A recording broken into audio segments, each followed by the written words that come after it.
veterans living in the United States today. 19 million men and women who've lived extraordinary lives. 19 million stories worth telling.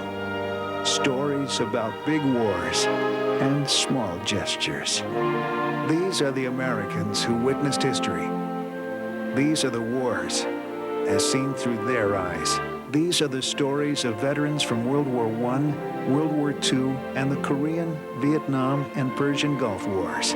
Each day, we lose 1,500 of those who served, and we lose more of our history as their stories go untold. Recording those stories is a part of America's history. The entire story will come together when you tell your part of it. Millions of Americans. Millions of stories. Tell your story. Ask others theirs. There's no story or sacrifice too small. I urge all Americans, veterans and non-veterans alike, to participate in this very, very important project. Veterans help to shape our nation's future. And only by understanding what they did for us can we truly understand the price of freedom.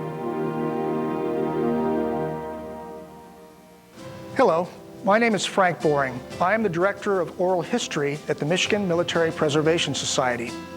We are a nonprofit organization that's building the Michigan Military Air, Land, and Sea Museum at the Gerald R. Ford International Airport. What you've just seen is an excerpt from a promotional film that was put out by the Library of Congress Veterans History Project.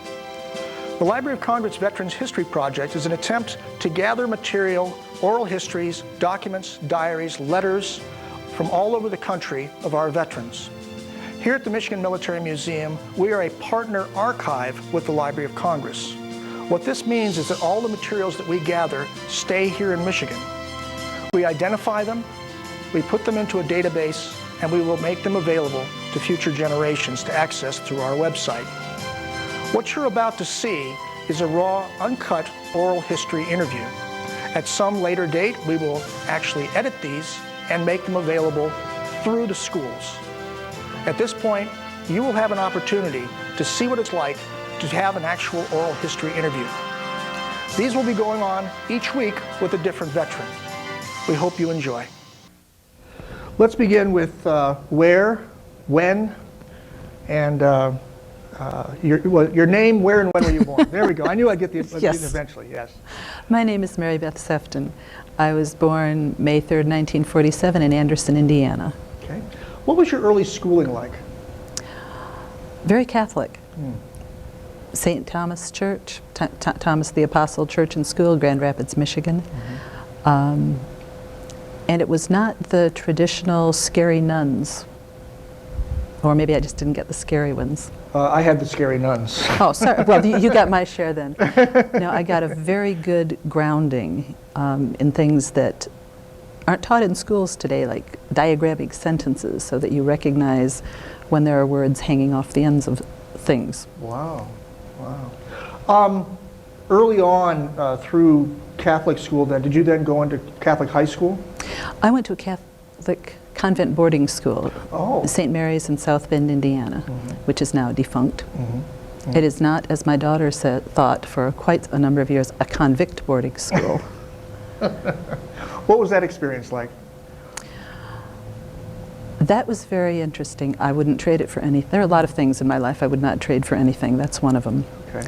I don't know that I would send my daughter there, but she's an entirely different person than I am. Now, you were the first of what eventually would be 10 children in this family. During this period of time, were you the only child, or did another child come along fairly quickly? I had about 18 months. Okay. 18 months of being the only child. Something like that. Okay.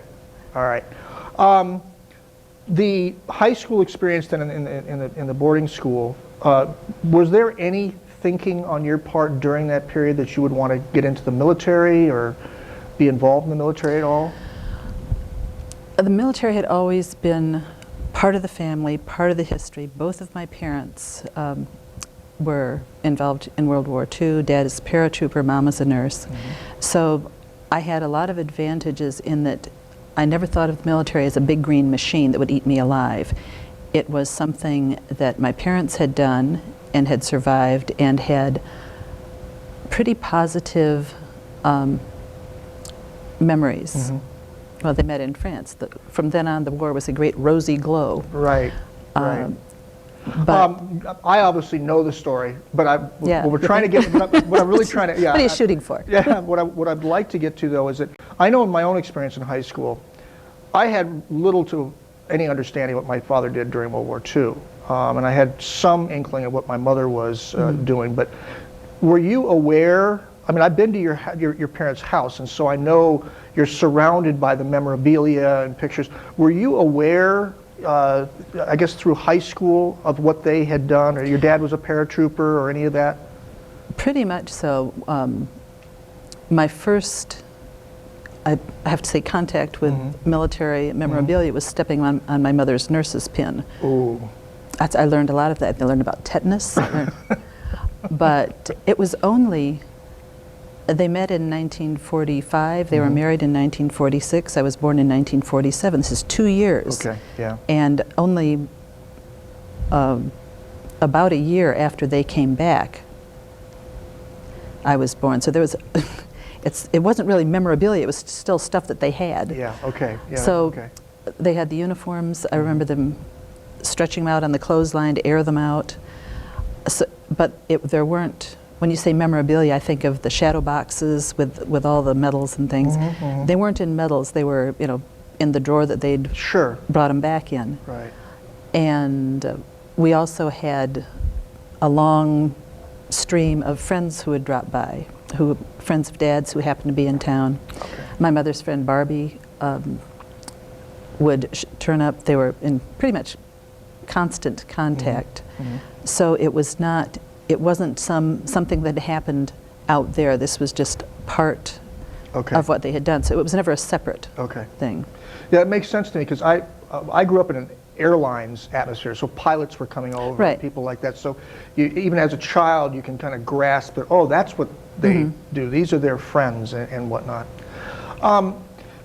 When was it that you thought about getting into the military, or was it nursing come first and then military, or how did that evolve? It was pretty casual, actually. Really? I hadn't.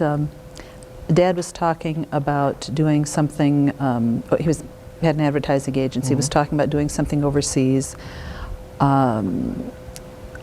looking at languages, and I had French and Spanish and Latin, and he had such high hopes for that.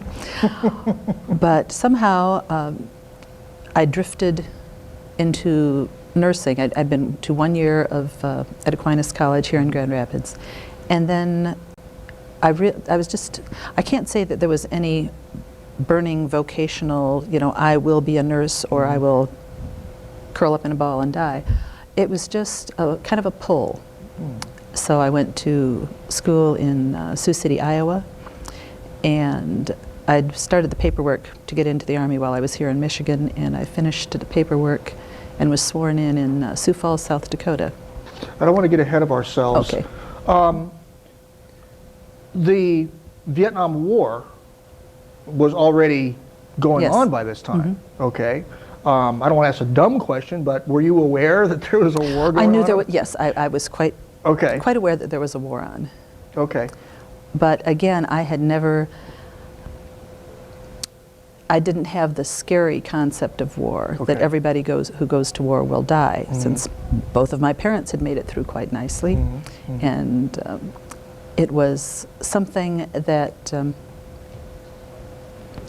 I can articulate it a little bit better now than I could then. I had so much. I had been given so much that it would be nice to give something back. In terms of the country? Country, family. Okay.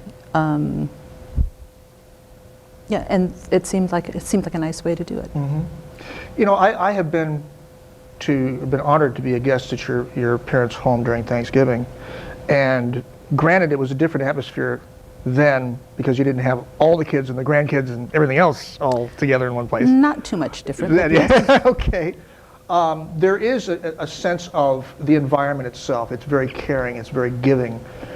And so when you say giving back to family, giving back to country, as soon as you said that, it clicked. It Well, made it's sense. like an appreciation of everything that my parents have given me, and a appreciation of how much support I get from my family, Okay. and how much support I've gotten all my life. This is a little more trickier question.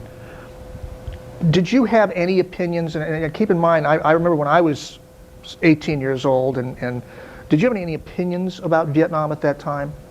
Because you're getting inundated with newspaper stuff and radio and TV and all that. Was there any, you focused on the nursing part, and if they happened to be in Vietnam and you'd go, it doesn't matter, but if you were stationed in Germany, that would be okay too? Or was there any kind of view at that early age of what was going on in Vietnam? I figured war was war, and they need nurses. I didn't have, as far as political. Yeah. But just overall as a teenager, you know, what was your impression of it? I was an old teenager. Okay. What does that mean? I just felt older than most of the people my age, partly because of being the oldest of 10 kids. You see things a little bit differently, and your responsibility comes into it a lot. Are you telling me that Beth actually relied on you to help out? I thought she kind of controlled the whole thing by herself. Very well, too. But when she said, take care of the kids, you would take care of the kids. I know, she's told me to do things, and for some reason I do it automatically. This is a good move. Yes, always a good move. Let's keep in this period here where you're making a decision about going into the military. Did you come to this decision? You said sort of gradually and kind of move towards that, but was there any discussion with Mom and Dad about what you wanted to do?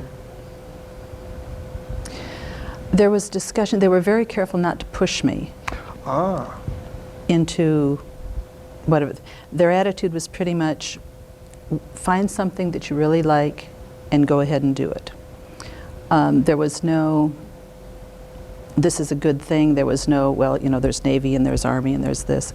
It was pretty much my decision. But again, I had the positive role model, so it wasn't a tough, going against the family business decision. And well, with Beth being not only an experienced nurse, but a nurse who was literally treating battle casualties, was there any discussion with her? Did she take you aside privately and say, now, Mary Beth, this is what you'll have to do? This is what you'll have to do, or something? No, but it was never a secret that she'd been in the OR. And in fact, I remember sitting in the bathtub when I was maybe somewhere 6, 8, something like that, and I'd skinned my knee. And she was explaining to me how, well, sweetie, not only, this will heal up nicely, but, if they had to take your, if something really bad had happened to your knee and they would have to take it off, take the whole leg off, then you would see, this is where the little flap would go, and then the skin would cover up, and they would stitch it there and be nice and smooth. And I thought, that's cool. Lessons I learned in my bathtub at 6. Serve you well all your life, You know perfectly well that skinned knee is not so bad. You can fix it. Yeah. And my mom knows how to make it smooth, so it'll work. So once the decision was made, why Army? Granddad was Army, Dad was Army, Mom was Army. It was familiar. My brother was Army. Seemed familiar. Ugliest uniforms. Shortest term of commitment was 2 years. Okay. And I thought that it doesn't matter what I do for the next 2 years. The 2 years are still going to go by. I wanted to get out. I wanted to see what was going on in the world. I did not necessarily want to do it solo. The Army looked like a nice framework. And as I said, I had never gotten the impression that the Army was a giant machine that would eat me alive. Right. So it seemed like, I could do that.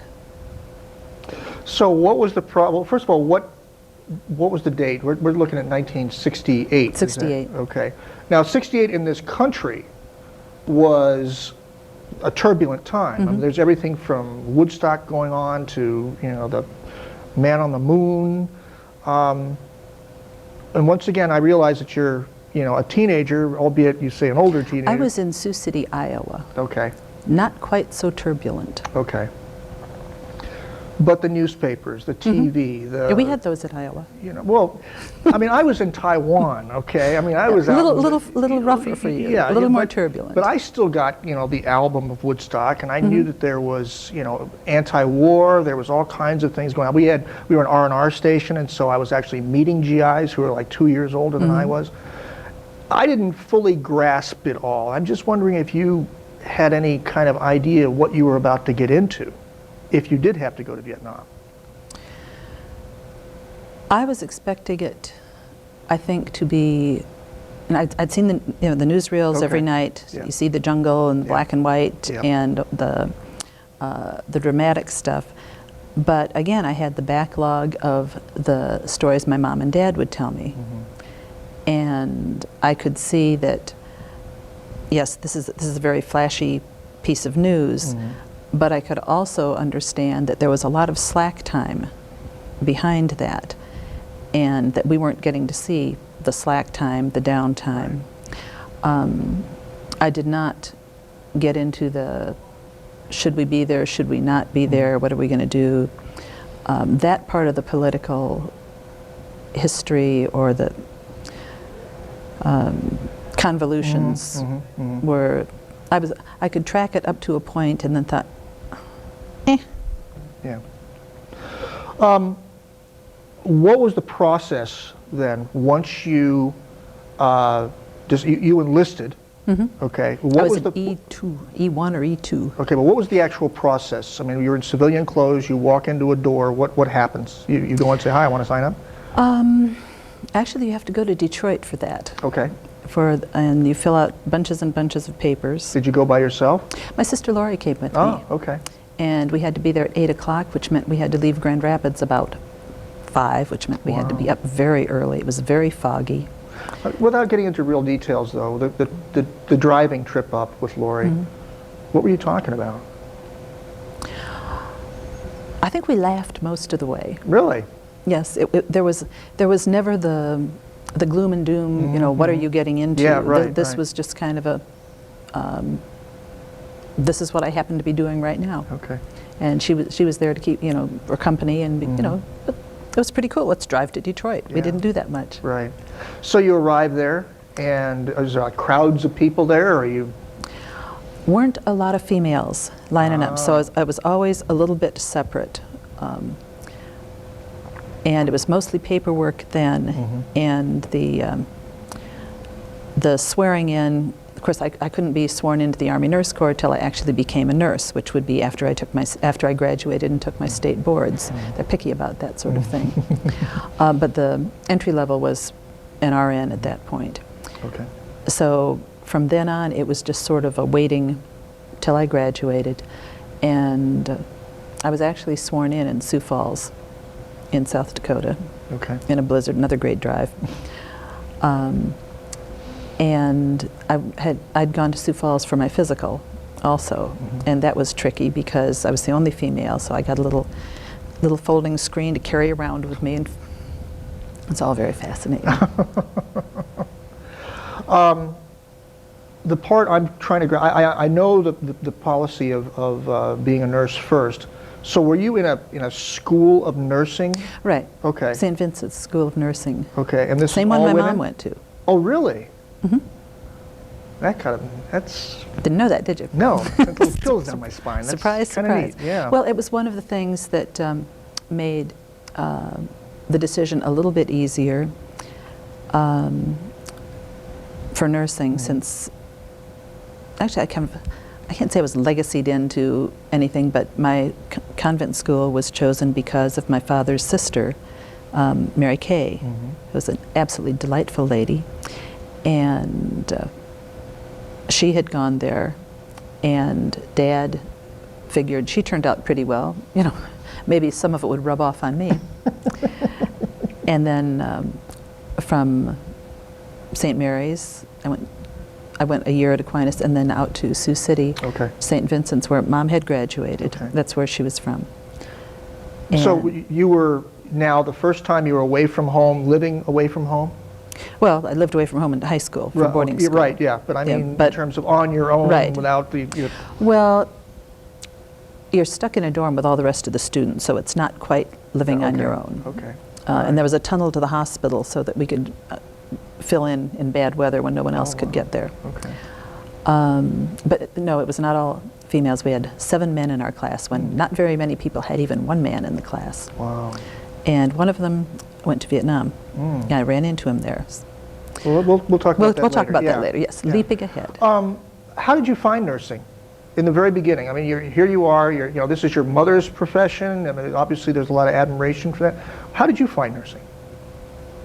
Was it enjoyable? Handy. Was it what? Handy, Handy. yes. I learned a lot of things. I learned a lot from my mom that came in handy there. Pretty much everything I learned, I figured I could use all my life.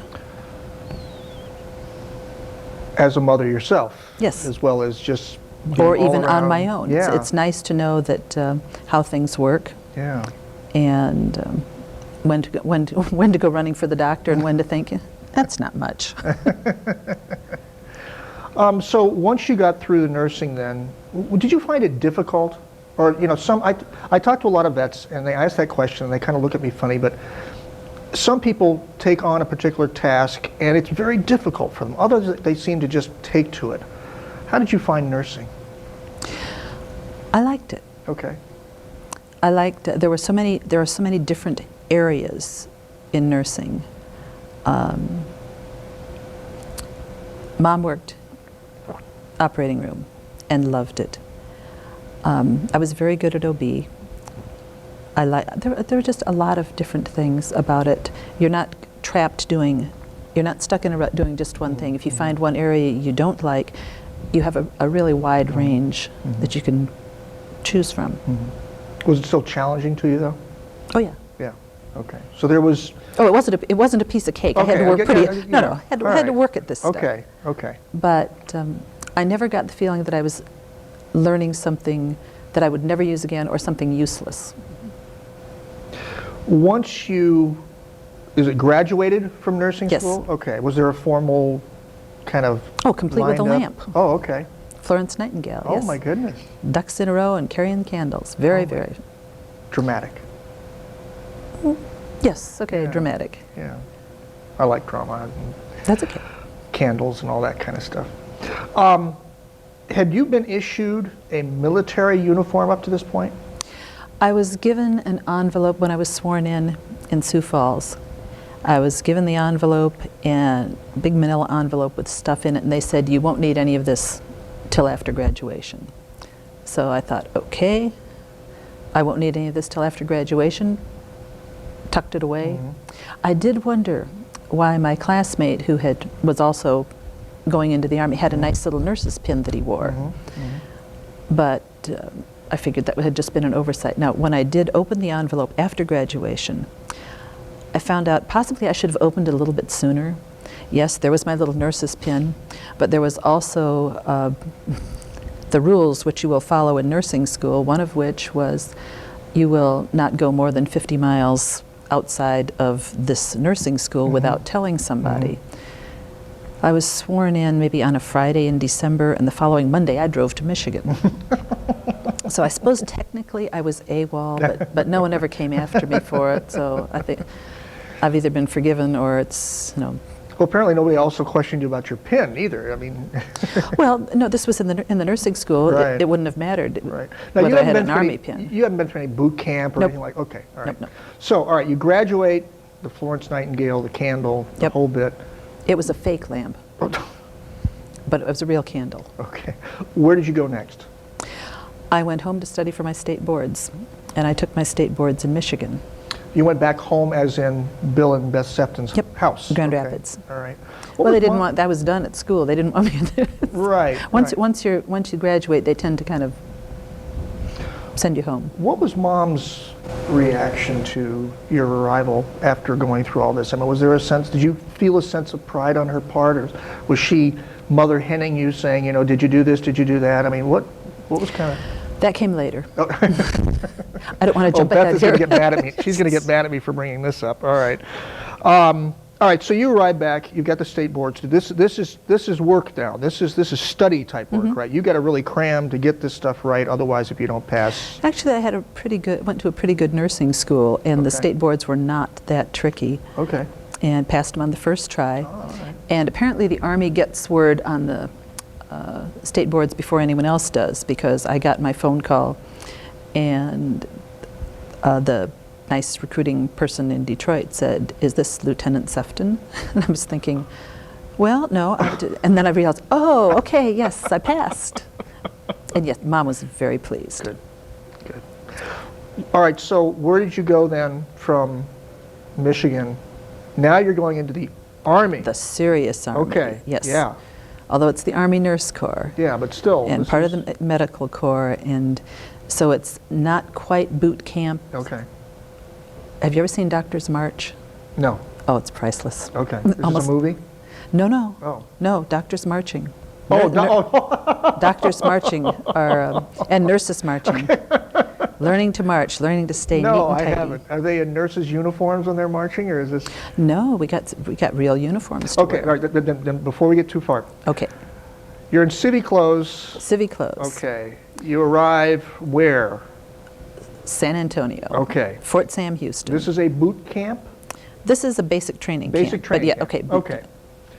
Is this a big place? It's a big place. Big. It's Texas. It's a big place.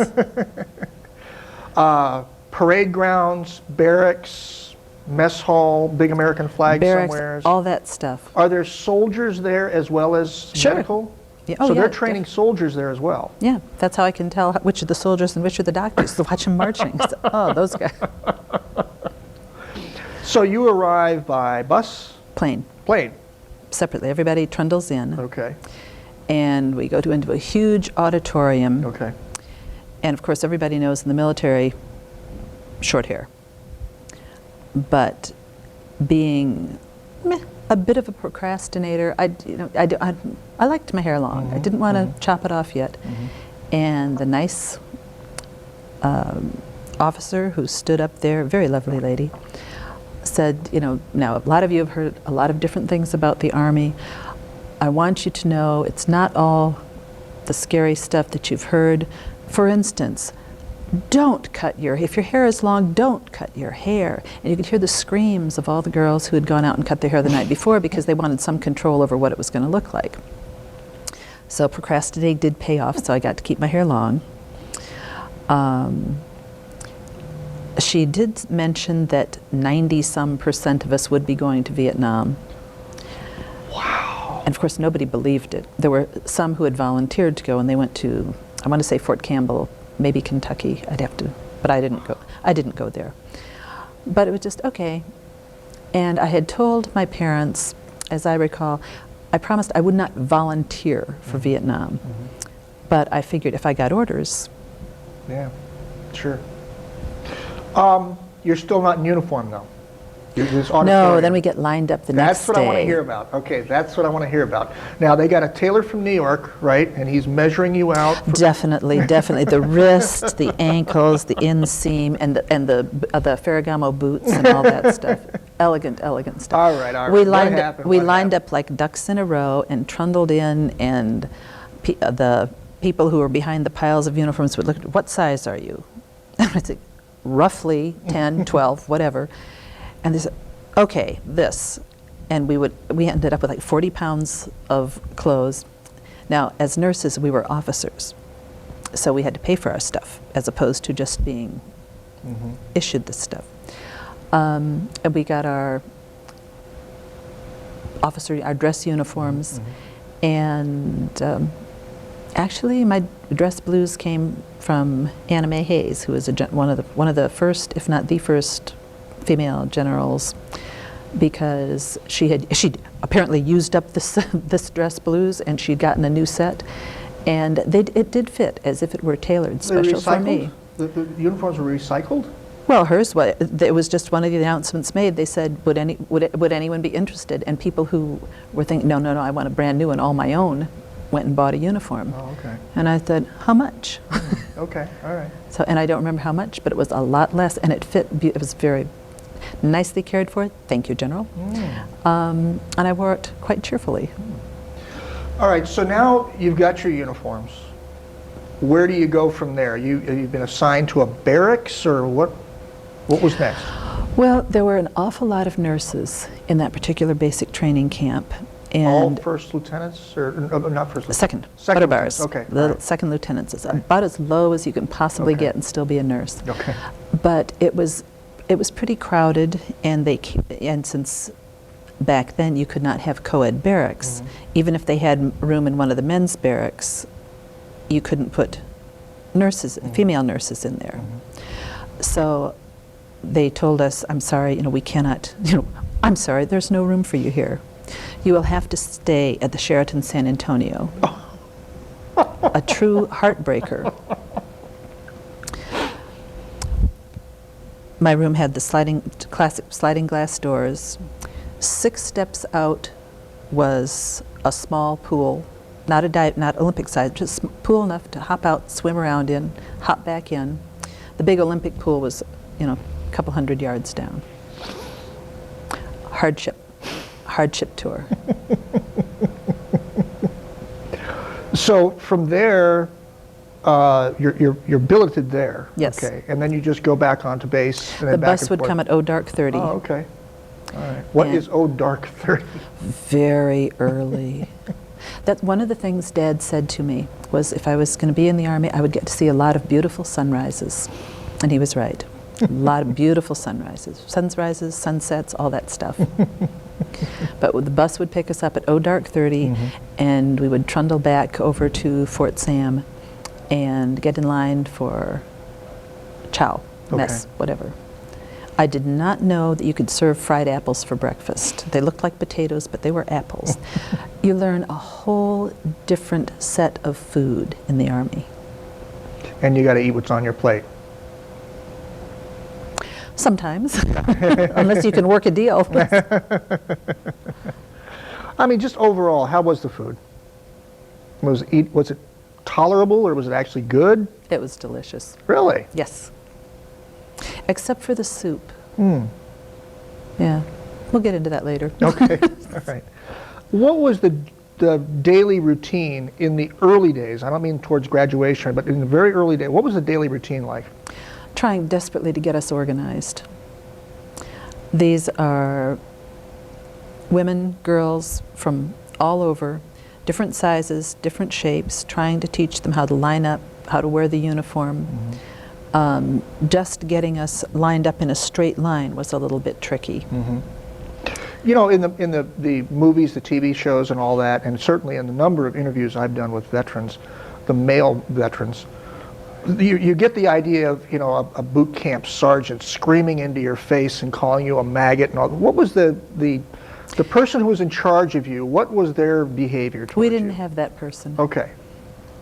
Our person, if we were just upright and dressed and walking in the same direction, that was pretty good. A male and or we were neat female? and tidy, both. Okay, so you would have we both. didn't have, now I don't know what it was like on base, but for those of us who were bussed in from the swimming Right, area, as right. it were, we would go through the whole drill through the day, and there were a lot of classes. You had to learn what the paperwork looked like, how to fill out the paperwork, surprise, surprise, what to expect. Now this is not just people headed for Vietnam, this is Across the board, whole yeah, everybody. Army, Sure. medical, everything. How to recognize the paper, what's important, how the charts go together, where the patients come from. There's a lot of reviewing. And then we also got military classes, like how to shoot a back azimuth, when you're map reading. And we did the map reading courses in the rain. Wow. But, and I believe we had the distinction of being, I think it might have been the last or the second to last crew back, but we did get back without having to bring the truck. Because the truck was stuck in the mud. But very often the Army's criticized for its paperwork, and there's always, you talk to people, the paperwork. But really, in terms of the medical profession, it is important to recognize this piece of paper from that piece of paper. It could be Yes. somebody's life that you're talking about here. Yeah, they're touchy about that.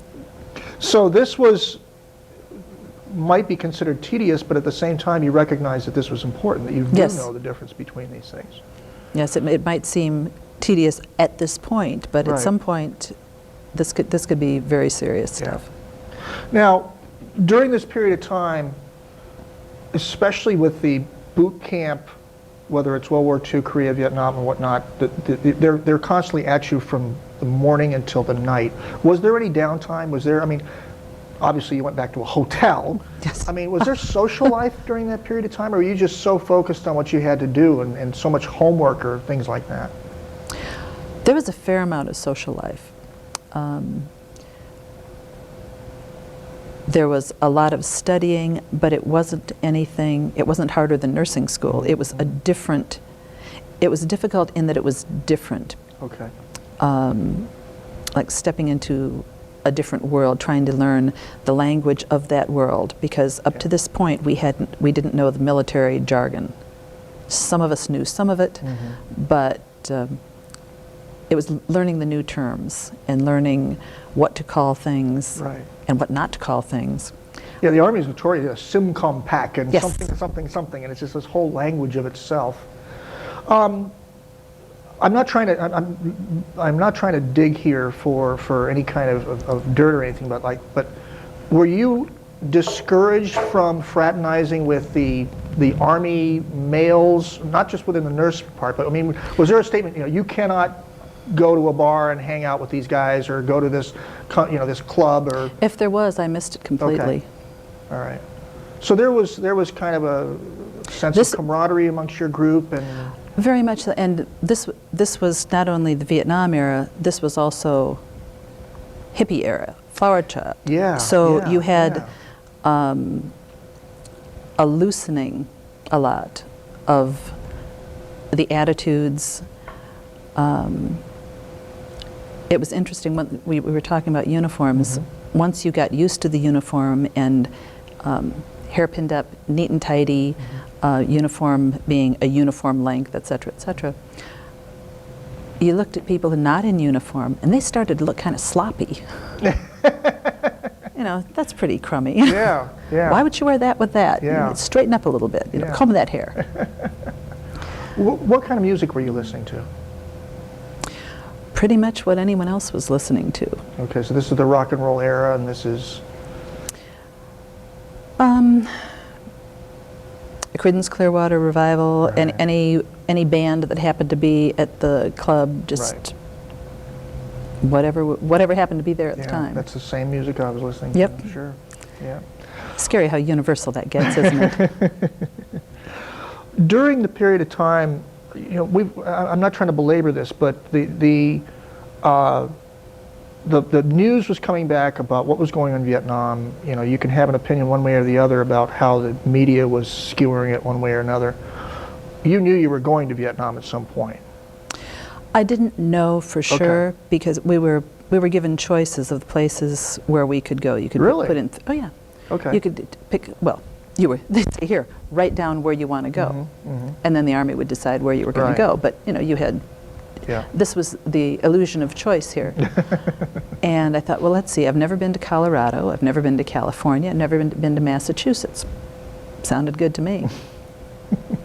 So I put the three of them down. Now, some people, as I said, volunteered to go to Sure. Vietnam. Sure. Some people wanted to be stationed somewhere near their home. Some people wanted to be stationed anywhere but anywhere near their home. Right. But That's an interesting insight right there in itself. what? Well, that people would choose to be closer to home or as far away from home as possible. I found that in college. What eventually happened in terms of the choice that, you wrote down these things. What eventually happened? I went to Fort Devens, Massachusetts. Okay. Which was, it's where the Green Berets were doing part of their winter training. Oh. The image of an Army nurse, usually in the orthopedic ward, there's always some guy with his leg up in traction. Right, and, right. and the lovely young nurse bending over him, offering sips Sure, of water, sure. or you sight down the ward, and the nurses going, all these young guys in various stages of brokenness. Yeah, right. I worked obstetrics at Fort Devens. The only GIs, only soldiers I saw while I was working were the husbands coming in and hoping they wouldn't fall over on the floor on me. But it was, but I loved working OB, so this was fine as far as I was concerned. When did you find out that you were going to go somewhere else? When did I find out? Yeah. About 6 or 8 weeks after everyone else in Fort Devens knew it. My not commanding officer, our chief nurse, or head nurse of the OB unit was retiring. Captain Carpenter was moving on. And me, with about a year in the Army, just under a year, was now going to be the senior person in OB, and I was good at it. And they didn't want me to go. Now, Fort Devens was considered a safe place to be because no one from had been sent to Vietnam from Fort Devens. At least this is the myth that they would tell us. Right. Now, to me, that sounds like your number is coming up pretty fast, but I was perfectly willing to go along with it. So I had orders for Vietnam for about 6 weeks before word came back to me. All of the WACs, all the who worked back there with me, they knew, but they were very good about not telling me. I think 5 nurses got orders at the same time. Some of them were very, very, very upset. One of them had got a deferment because she was so not thrilled with it. And then by the time, it was like a 6-month deferment, and by the time she would be eligible again, she'd only have 6 months left, and that's too short to send you over. Okay.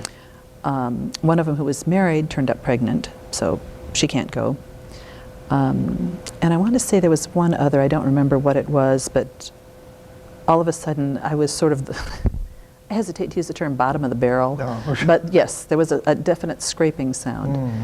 So whoever in Washington, Major Golden or whatever, said, you know, yes, I know that you'd love to have her there, but we're moving her. Yeah, yeah. And I was moving, I had been living on post at Fort Devens, and I had moved off to a little place called Littleton, in a little winterized cottage near a lake. And the owner wanted to sell, so I was moving from that cottage to a place like 13 miles on the other side of Fort Devens in Pepperell. And I would load up my little Volkswagen at night, and I'd drive in and work in the daytime at Fort Devens, and then I'd go to the other place and unload it. And I got a phone call one morning, and I was standing and looking across the ward, seeing the broom handle sticking out of my little car. And this voice said, "Mary Beth," or actually what she said was Lieutenant Sefton. "This is Colonel Quinn." I said, "Yes." She said, "I have news for you." I was thinking, what kind of news? She said, "Vietnam." I think my first thought was, what's going on in Vietnam? And why are you calling me? I said, "Oh, Vietnam."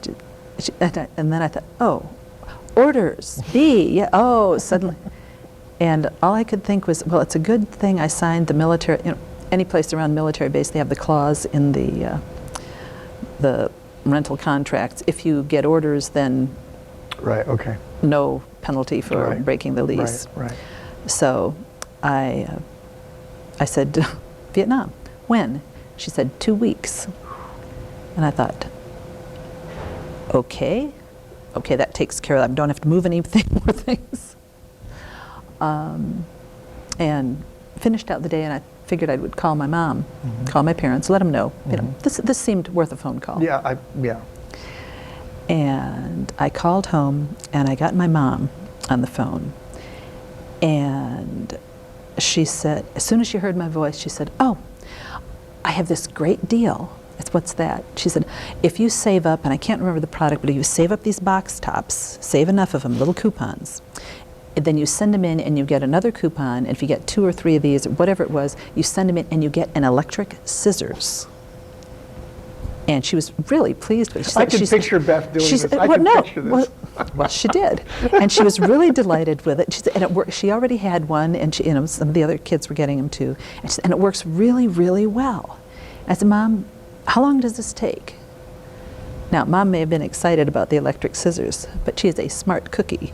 Immediately, she said, why? Do you have orders? Are you going somewhere? And I said, yes, I got orders. And she said, where are you going? My throat closed up, and it, Vietnam. And she said, oh, Mary, how wonderful. I said, And she was talking about the experience, the friends I would make, how lovely it would be, how much she had enjoyed her term. She was in France, and she was in Europe, and she was also in the Philippines. So this was the best thing in the world as far as she could tell. And I'm thinking, Mom, Mom, do you remember me, your firstborn daughter? You looked at me and you thought I looked just like a little rose, and you said, oh, I'll never be lonely again. Firstborn, real bullets, Mom. They're shooting at people over there, real bullets. And eventually she got the impression that, kind of came through. Maybe I wasn't totally on the same page with her and leaving immediately. And she didn't want me to feel bad about it.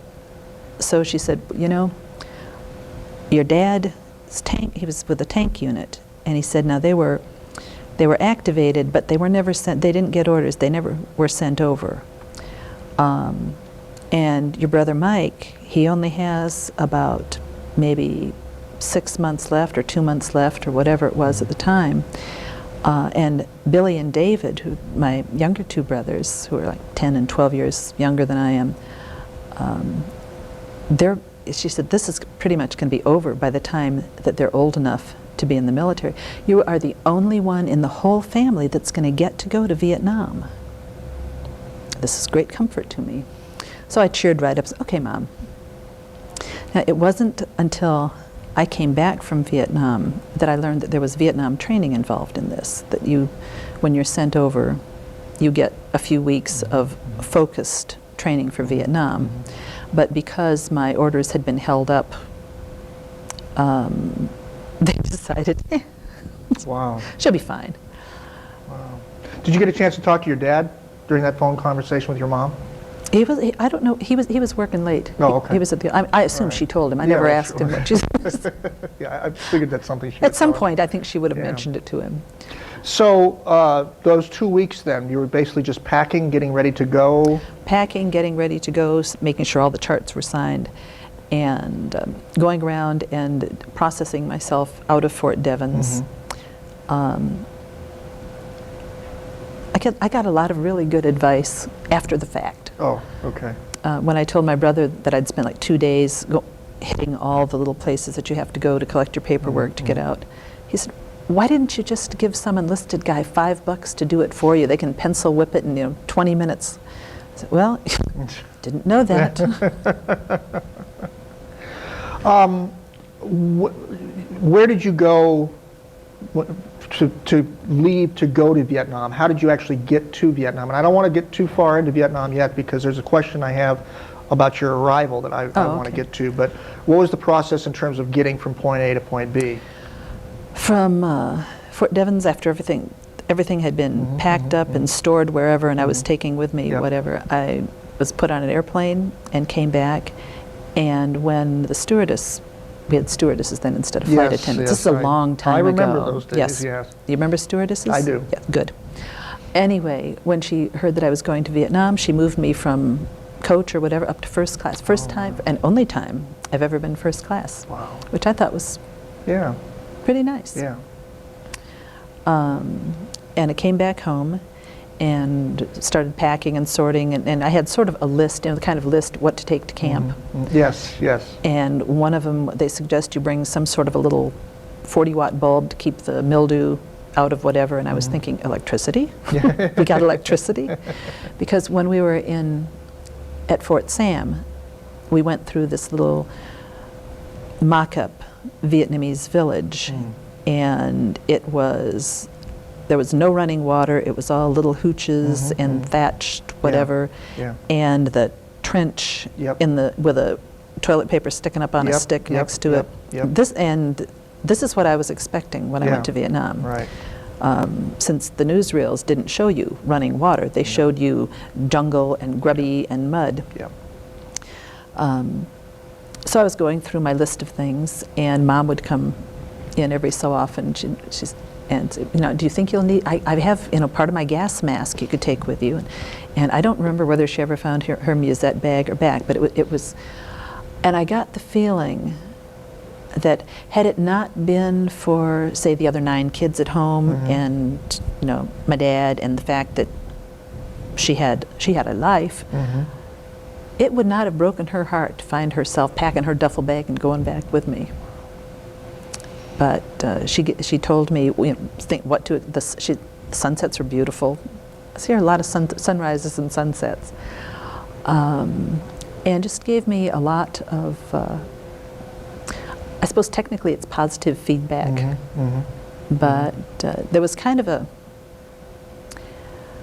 not a yearning, a little bit of a nostalgia, but just, and kind of a reliving of, I got the feeling from her that I was headed off someplace positive, which didn't hurt at all when I got there. Yeah. What about your dad? What was his, during that period of time, what was his reaction to your going off? I got the hug, the good luck, the speech about sunrises again, the be careful, and keep your mouth shut. But it was, there was no, there were no warnings. I mean, there were no negative warnings about, you know, watch out for this, be careful of this. It was kind of like sending a little friction toy off. You know, you give them the best shot you get, and you turn it loose. Yeah. So. That. And they said they'd pray for me. This was good too. Yeah. Yeah. Then you boarded another airplane and headed off to where? I want to say San Francisco. I was thinking about that. Okay. And my plane was delayed twice. I was supposed to be in San Francisco just a few hours, but one of those mysterious weather whatevers had come up. You're traveling by yourself, right? You're not with a group of other nurses or anything? Well, I was traveling by there may have been another group of nurses at some point, but literally during the time that I was packing my duffel bag, my grandmother had died. So my mother's mother, who lived with us for 20 years, so we got the extended couple extra days for the funeral. So if I was supposed to meet up with this little clump of nurses who was traveling, I'd miss the boat. Yeah. So I did San Francisco alone, and then over to Vietnam. It's a long flight, very long. We stopped on Guam, we stopped in Hawaii, like bip, bip. Yeah. All right, now, as you know, I grew up in Asia. Yes. Okay, and I've talked to a lot of people who have never been to Asia of any kind. They get off the airplane, and I assume you got off the airplane in... I got off the airplane. Okay. Boom. What happened? That's what I was expecting. I was expecting boom. Yeah. I was expecting no running water. I was expecting mud. I was expecting tents. Hooches. I stepped off I was expecting heat and muggy too. Yeah. Stepped off the very air-conditioned plane. Yeah. And the heat, it was a lot like walking into a steam bath. It was incredibly hot. And over the PA system, or the loudspeaker, was Creedence Clearwater Revival singing Willie and the Poor Boys. And I thought, not quite what I expected. And to this day, every time I hear that song, bam, coming down the plane in Benoit. The smell. Orange juice cans. Really? Oh, that was Thailand. Oh, okay. I was just going to say, because Asia smells differently than anywhere else you're going to go. You know, because there's such a mixture of everything that you just don't get here in America. I mean, Americans, or Westerners, if you want to put it that way, you can explain it as much as you can to somebody, but they won't grasp it until they actually walk into it, and you're suddenly, every sense of your body is in a foreign. I said, what was that? Yeah. It's like trying to explain to people who don't have kids what it's like to have kids. Save your breath. You can never convey it, and you're just going to sound like an idiot. And you preserve dignity at all costs. But So the smell. It was just acres and acres of concrete. yeah. Now this is a. Where the did you Repple actually depot. arrive? What was the airport? Benoit. Okay, Benoit Airport. All right. And this is a major staging area for. I say Benoit. It could have been Long Bin, but because I know we had to go from a bus from one to the other, Okay. wherever the replacement depot Okay. was, the Repple depot. Okay. And again, I was not expecting running water. Yeah. And we were put in little, actually we were put in a large tent, but they made a lot of speeches about what to expect. And this was with, it wasn't just nurses, it was all the incoming people. And I met a lot of nice people there. And we were waiting for our assignments to come in, and theoretically all the paperwork was out there someplace. But as I said, I keep talking about running water. I was very surprised that there was running water. And the concrete bathroom, the little geckos climbing all over. Right. It's a touch I hadn't thought of. Yeah. And I turned on the water, nice, potable water, you could actually drink it. Now the water runs, but there's no, and into the sink, but there's nothing connecting the sink to anything. It just runs directly onto the floor, and then there's a main drain. Right. So it was at least kind of a step down from what I was, or a step up, whatever. But the water, Right. the water was running. It was good. Yeah. Where did you go from the airport then? Were you immediately put to a base or? The replacement depot, where it's sort of like, now this is, as I recall, some bazillion years later, hooches that were just wooden with lots of screens, and you would go to the, let's say there were boards, there were postings were listed, and you'd go Okay. and check and see if your name was on the okay, posting, okay. and what time you were supposed to leave for wherever it was. All right. And since I didn't have orders, because my first orders had been invalidated Right, because I wasn't there. Right. They were looking for a spot for me, and they said, "Where would you like to go?" Well, this is like having someone. I'm deciding what to do. My future is hanging on this. Where do I want to go? Well, give me a map and a dart. Let's decide. I understand there's some temples I've always wanted to see out there, yeah. Well, yeah, I didn't even know about the temples. But I knew that my friend Judy Tripler was in Pleiku. And Saigon was, I'd heard of Saigon. I'd heard of Cameron Bay.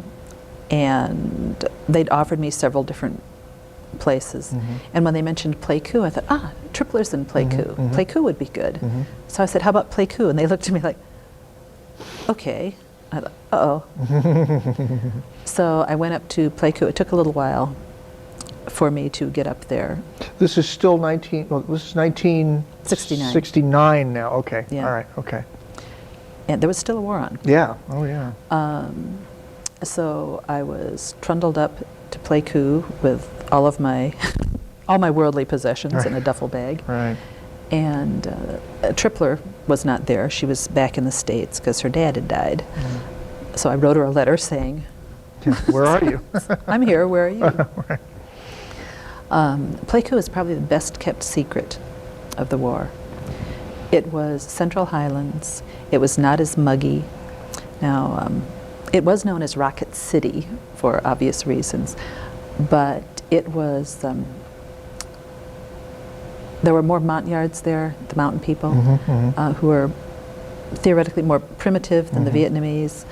What you would different call language. Aborigines. I don't know if that's politically correct, but they kind of had their own little culture, mountain people kind of thing. Yeah. I found them absolutely lovely. I didn't speak enough anything. Right. But apparently they they either understood, there were some missionaries in the area who spoke Montyard, but it was a little bit different than the rest of Vietnam. Okay. What was the base? Was it a base? I mean, give us an idea visually of what you arrived in. I mean, what am visually? I seeing? Okay. Yeah. You're coming in, and you see this big chain link fence, and there's a dividing line, and there's the usual army-looking. Actually, there were some stucco buildings there that were left over from when the French were there. All right. And there's a dividing line. There's a helipad, and the dividing line, and on this side it's kind of that mud gray, the reddish mud.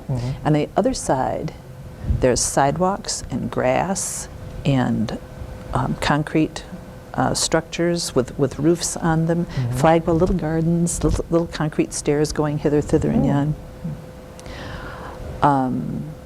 Air Force, Army. And I will leave it up to you to sort out which is which. You know, they could grow grass. Wow. You were talking about the smell, the scent. Yeah. Marigolds, too. Now, I always think of marigolds as little things that edge the garden. Sure. Marigold bushes higher than this table, just huge ones. And I thought, looks like marigolds, smells like marigolds, but who knew they would grow like that? Wow. Where were you assigned within this group? I mean, were you in a tent? Were you in a building? I was in the concrete building. Okay. Amazingly enough. Bunk beds or? Separate room. Okay. Single room. Really? Yeah. Oh, okay. I was a nurse. Oh, that's right. An officer. That's right. A female. Yes. Okay. Yes, which is outrank almost anybody I can see. Wow. Wow. What was your immediate, your first day on the job, let's put it that way. What did you do? You walk into a room and there's a hospital there? Or You're supposed to get first they tour you all through everything, and they tell you things like, they go through the paperwork, and they look at your clearance, and I accidentally had a higher clearance than generic nurses did, because once upon a time in Fort Devens, some secret squirrel had been in some kind of a bad accident, and they wanted to they'd taken him into surgery. They wanted to recover him someplace, but not in a ward where possibly the baddies would hear him say secret squirrel stuff that he wasn't supposed to say. Right. So they thought, where should we put him where he's not likely to be in the mix? Right. And OB department, that would be good. You know, no one will think of. Well, sure. But you have to have someone with a high, like top secret, one of the higher clearances to recover him in case he divulges the stuff. Where the bomb is or something. Who knows? Mostly he wanted to know where his mom was, but that was pretty typical. Right. But this was just before I went to Vietnam, so they changed the clearance, and if they changed it back, the paperwork never caught up, or it never caught up till I was coming back. So they'd look at the paperwork and say, oh, and of course you can't ask if someone has a higher clearance than you do. You can't say, why is this? Because then the response is, and what's the extent of your need to know this? Right. Bubba. So what they would tell me was, okay, now, here's headquarters, here's this. Now see this file cabinet? See that little button on top? If we're overrun, you come and pound that button and acid will destroy all the files. I'm thinking, if we're overrun, possibly, I of course would be taking care of my patients, but the last thing on my mind is racing over there and hitting something that's going to make acid fall all over. I thought, they've got to be kidding. And I've never really researched it to find out if they were kidding or not. This could be just the stuff they tell you when you come in country. There's a lot of stuff that they tell you when you come in country. Let's get an idea of a typical day in the first week or so that you were there. What was the first week like? Busy. It was getting used to the people, just trying to remember who was who. How many people were you surrounded by? I mean, what was I'm trying to get an idea of how big or small this hospital staff was, or this medical staff. You're talking ancient memories here. Okay. We had a 60-bed, and this is, as I recall, a 60-bed unit. I was on a surgical unit, And we had not just the GIs, we had Vietnamese, we had Montagnards, we had little kids that had come in for surgery. It was kind of fairly quiet. We would have sometimes two or but of course I was training or orienting under another nurse, but usually there would be one nurse, there would be two nurses assigned. You would work 12-hour shifts, but you could, if it was quiet, you could do 8 hours and overlap in the middle, and 8 hours. Each one of you would do roughly 8 hours with an overlap, depended on how busy you were. I got part of the difficulty in my not getting the focused Vietnam training was the corpsmen were always telling me I'm doing corpsman's work, because one of the things you had to chart on was the conditions of the wounds. And if I want to write that the wound is clean and granulating and healing, I really like to see that wound and make sure that what I'm saying is true. Okay, in order to see it, you really have to take the dressing off and look at it. And as long as you've got the dressing off, you might as well clean it and then put it back together. Which is not your job. Actually, it was my job. Oh, okay. But the corpsmen also did a lot of that. Okay. Our corpsmen were, I want to say 91 Charlies. Now, I have no idea. 91 C3, C whatever. It's the designation. I'm sure there are more official military terms, but these are the guys who are essentially combat medics. There's A, B, and C. The A is, fairly low level, but my corpsmen were perfectly qualified to be combat medics out in the field. They would be 6 months in the field, 6 months, rotate through. Sometimes they'd stay in one spot. But they can probably start IVs better than I can, depending on where they are. Sure. But then you get a little territorial with the nurses. So, and there's, can they take blood pressures or not? And I'm thinking, I think so. Can they give injections? Sure they can. What's magic about this? And there were a lot of GIs who would really rather not bare their hip to a nurse. Have some other guy come and stick them with a needle. That's fine. When I came back, I found out where the division was. The corpsmen were supposed to be opening the dressings, then I run over and look at it. That seemed kind of useless. Well, I had gotten back to this one question about how big. I'm trying to get an idea of how big it was. Yeah, we have 60 beds, but how many units? I'm not looking for exact numbers. What I'm really trying to do, Mary Beth, is trying to get a visualization of the environment you're working in. Are we talking about? Pleiku was small. Okay, it is fairly all right. It was small. It was eventually downsized to an aid station. But it was Saigon with the big field hospitals, the big hospitals in Da Nang and in Saigon. Cam Ranh Bay was big. Pleiku was small. Would you say that this was I'm unfamiliar with the terminology, a staging area where you kind of settle, get somebody kind of ready to go to a major hospital, or? We were sort of in a VAC hospital. We would get the guys coming in from the field. They'd come into R&E, receiving and R&D, receiving and disposition, whatever. We had a surgical unit there. We had a burn unit there. We had medical units there for the guys with malaria and whatever other ugly bugs had gotten to them. We had several surgical units, so it was big enough to be. When I say hospital, the units are all laid out separately. It's not like there's one big building. It's very so the burn unit is here. Well, there's a big concrete. The main part, the burn unit, and the intensive care section were together, but there were other. I think that's right. Nobody's going to actually test you I know. on this. I was looking for the thinking, experience more than the detail. It's like, but each unit was kind of a separate functioning area. Let's take as an example, somewhere's nearby, a battle goes on, a GI or several GIs get hurt. They get helicoptered, right? Evac by helicopter. Did you have a helicopter pad there? Down by R&E. So you're getting right fresh from the battle, you're getting wounded people who a medic has patched together to the best of their ability, which, as I did a understand, nice job. and that's what I was just going to Yes. say. Yeah. So now they arrive, and almost like that MASH, you know, guys are running underneath the helicopter, and they bring somebody to your unit. What happens? Here's a guy with burns, and he's got his leg damaged. What happens right there? They're triaged as soon as they come in. Sometimes Which means, I mean, I know what. We know what triage Yeah, is, but well, who knows how I long the watch word MASH. Come on, I've seen that movie. MASH was really understated.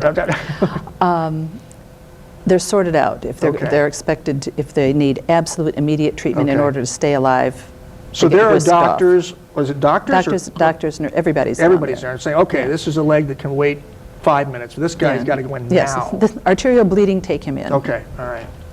And then they're sorted out into where they're going. Maybe before this experience here, we're talking about here, had you had any experience before? I mean, you've had experience with broken legs, you've had experience with, had you ever had the experience of, there's a guy whose leg was just blown off? We'd had paper experience with it. That was one of the things that we had at Fort Sam, was learning triage, and you had to go through, there are pretty specific things you watch for in triage. No, not up to that point. Not many people I knew had their legs blown off. What was your first experience? I know this is a long time ago, and I'm not trying to get into kind of down and dirty kind of details, but incoming, somebody, or I don't know what the terminology is, but here comes the wounded. I mean, what sticks in my mind? Yeah. What sticks in my mind was not necessarily coming in as R&E, receiving an emergency. R&D is research and development. Okay. Just sort that out. On my unit, taking it's a huge dressing. We did delayed primary, DPC, delayed primary closure. Somewhere along the line, someone had decided that if you have an open wound and you sew it up real quick, then you're sewing a lot of bugs in there. So if you leave it open and you clean it every 4, 6, 8, 12 hours with povidone, then it will heal faster. Of course, this means you have this gaping wound for a while, but they heal much cleaner and you get a much higher survival rate, which is good. And there was a Montagnard man who was sitting in the bed, and he looked a lot like Omar Sharif. And I took the dressing off his arm, big fat fluffy dressing, took it off his arm, and I'm now looking through his arm. There's a bone coming up here and a bone here, and there's nothing in between, and then there's the little skinny bone over here. And I was thinking, okay. But he seemed perfectly confident that I could handle this, and I figured, well, I can handle this. And we had been through the goat lab at Fort Sam, where you learn to deal with wounds, where they have these shot goats. So you learn how to deal with the gunshot wounds. The burns, I think, were worse than the bleeding. Bleeding wounds have never really gotten to me, except the maxillofacial, the face wounds, and only because all of a sudden you can identify something. You have something that looks like a plate of hamburger, you know, everything is unidentifiable, and then all of a sudden an eye will open in the middle of it and think, whoa, hello. But it wasn't, I don't want to say it wasn't horribly traumatic, but it was because I had worked in the operating room before, and working OB is not always neat and tidy. This is really the point that I think that it amazes me. It was your training. Yeah. This military training, to an outsider like myself who might confront that kind of horror, I'm thinking in horror, but you've been trained to take care of that. And so, yeah, although you may sit back later and go, that was a horrible thing and I hope the guy doesn't die or whatever, but if you're panicking or you're reacting like I might react, then you're not doing your job. No, it's like, okay, an auto mechanic. When his car goes ticketa, ticketa, ticketa, and smoke starts pouring out, he thinks, dang head gasket. I think, I'm going to die. You know, or how much is this going to cost? It's the training, and it's what you're familiar with. Yeah. And if you're, I won't say comfortable with it, but if you know what to do. It's like with any kind of emergency preparedness, if you know what to do, if you have some clue what you're supposed to be doing, then you can go ahead and do that And then by the time you're done with it, think, oh, I guess it's a little late to start screaming and panicking now, you know. You know, I think that's one of the things that's been fascinating to me, interviewing vets that have gone through very traumatic experiences. And, you know, looking back on it, or from a different generation or from a different perspective of never having gone through that, you wonder how could they have done that. But that's the point. You trained to do it, and you did it because somebody's life depended on that. Or Scott arm. O'Grady, pilot who was shot down first, Okay. first in the Persian Gulf War. Yeah, okay. He was, now this is as I recall it, forgive me, Scott, he was stuck in one spot with the other guys all around him, and he made it out. He called in, and when they asked him, they were trying to make him a major hero, and he said, essentially, I was just a scared little bunny rabbit, but I'd had the training. I did exactly what I was supposed to do, and it worked. Yeah. Of course, some people do exactly what they're supposed to do, and it doesn't work. But Right. the training is good. Movie MASH, the TV series MASH, gives the impression of kind of a orchestrated chaos. But of course, that's what a director does, okay, who is not actually. But did you have a sense of all this stuff is going on around you, but yet every piece is being dealt with? Or how, I'm trying to get you to describe, the helicopters come in, there's a whole bunch of stuff to be done. Give us an idea of what's going on. It's kind of hard to give an idea of it. It's just everybody does their job and keeps working, and nobody looks up and says, "Oh, you know, there's thousands of people out there, or there, you know, there's more coming in." You Right. you deal with what you're doing, and you do it as efficiently as you can, and then you go to the next one, and you deal with that, and you trust that the people around you are doing their part, so that there's when you're finished, there's not going to be someone left over who was not treated. Everybody does what they've been trained to do. It is not as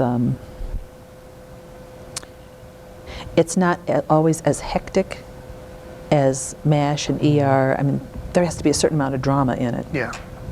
Otherwise, it's bad television. Right. Right. And you wouldn't want that.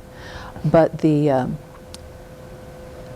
training you have and the stuff that you do, you're comfortable with it, and you can do it, I don't want to say with your eyes closed, but you're used to it. You've practiced it over and over again, and it's just like doing any kind of a drill.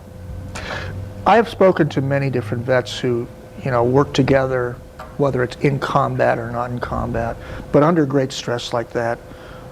How are relationships formed or not formed with your fellow people? Is there a sense of, I want to distance myself from them, or am I part of this group and there's this real strong sense of camaraderie? I mean, what is the interaction between the nurses, the doctors, the corpsmen?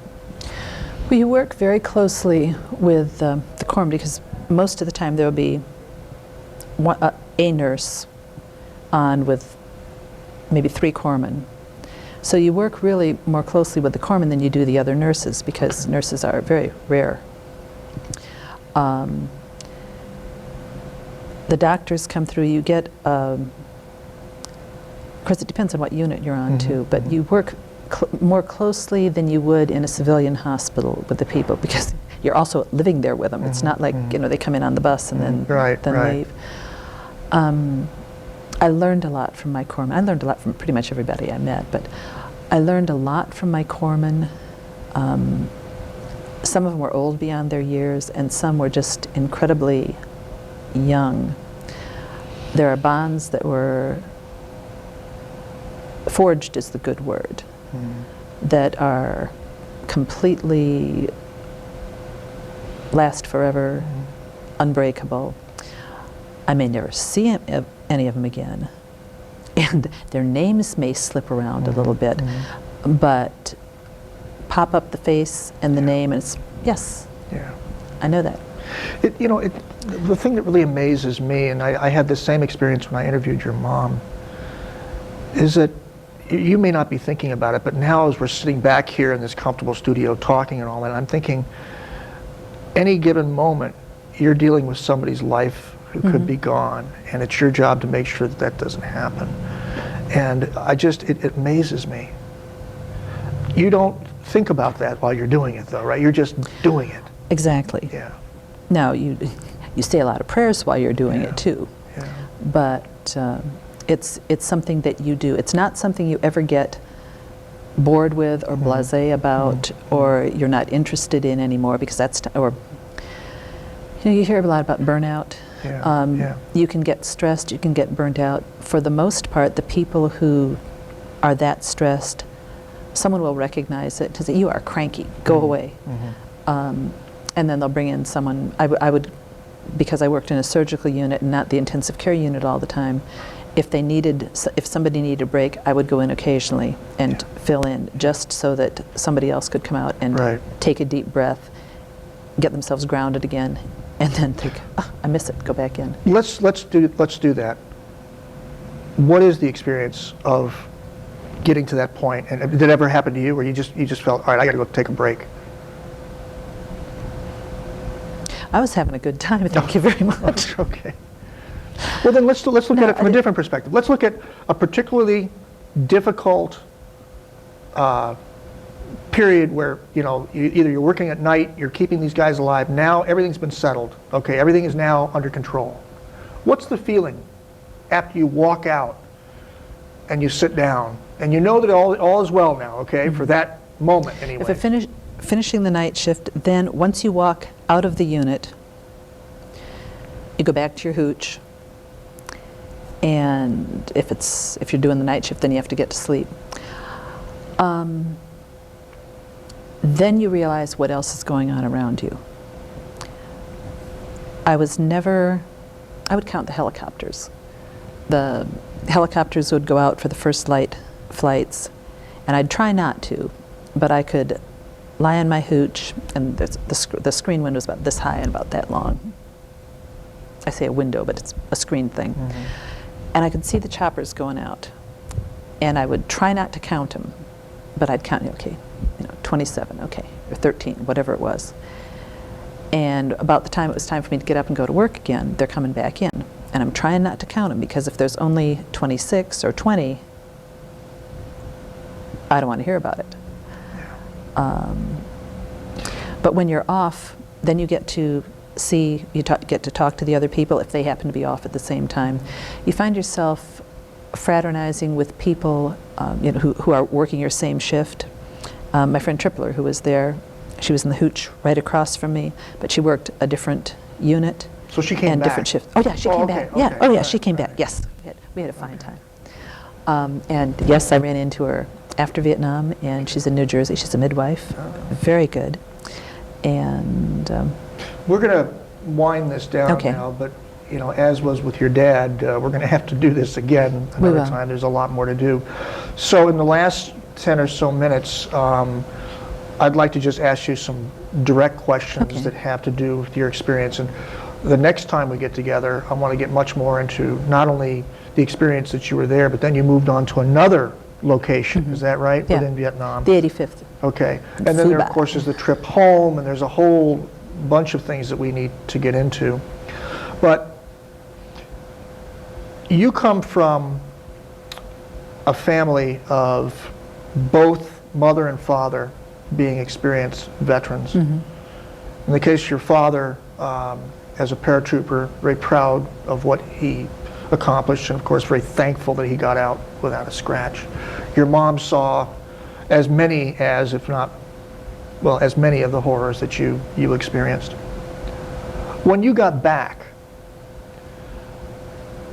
a lot of the Vietnam veterans that I've spoken to, and it's not limited to Vietnam, because a lot of the World War II guys, when they got back, they didn't talk about it. Yeah. They just get on with my life, okay? I went off, saved my country, now it's time to start a family and get on with my life. Because of the uniqueness of your mother and your father's background, were they curious, or were you anxious to talk to them about your experience? What happened when you got back, and you, not just immediately getting back, but was there a discussion about your experience, comparisons with your mother's experience, anything like that going on? We never really sat down and debriefed about it. It was the same as with Dad Okay. or with Mom. Yeah. If we were talking about something and it came up in the conversation, Okay. it was never a forbidden topic. Okay. Okay. But it was part of my life, and if they asked a question, it's not something I was trying to keep secret. Yeah. There was, you talk about, there was a lot of hostility or animosity or whatever toward Vietnam vets coming back. Bear in mind, I was invisible as a Vietnam vet coming back. As soon as the uniform is off, I don't look like a vet anymore. So I did not get that really hostile or the hatred or whatever focused at me. I saw it on everybody else getting it. But when I was maybe 85, I was accidentally in Detroit, and they had the Vietnam, I think it was a VVA convention, and someone asked me when I first started admitting that I was a Vietnam vet. I was thinking, well, let's see, I got out April of '72, and I guess it would be probably April of '72 that I started admitting that. So it was never a secret. Yeah. I try not to brag about it. Well, no, I understand. But, No, I understand.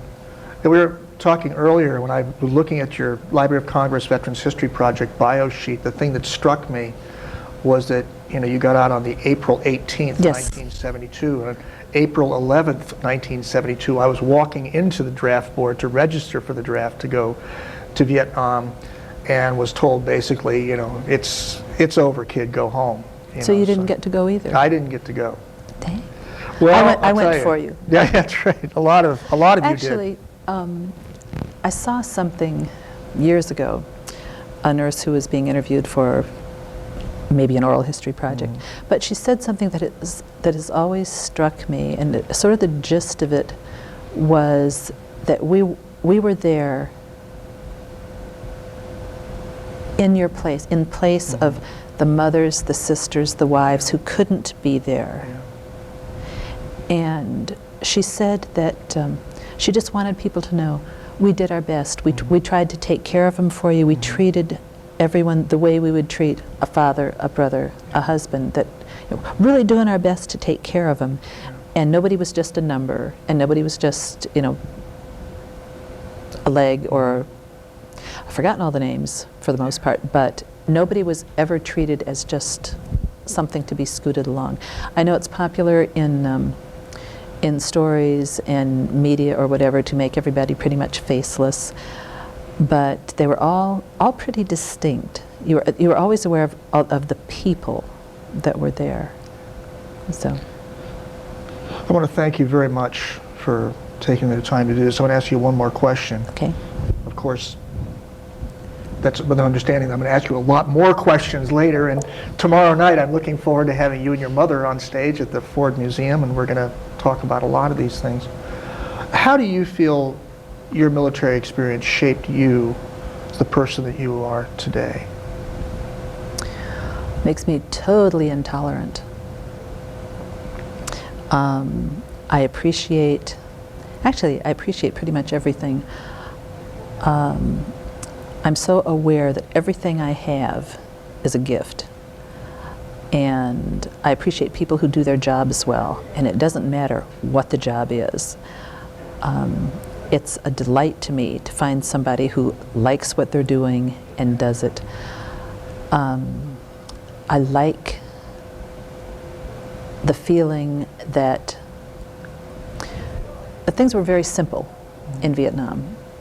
It was do your job and stay alive. I didn't have to, no concern at all about car payments, rent, groceries, anything like that. It was very, very simplified, and sometimes you get layers and layers and layers of complications and convolutions. But everything was very simple and very basic, and you really felt like you were doing something for a purpose. And once you've had that feeling that there's a reason that you do stuff,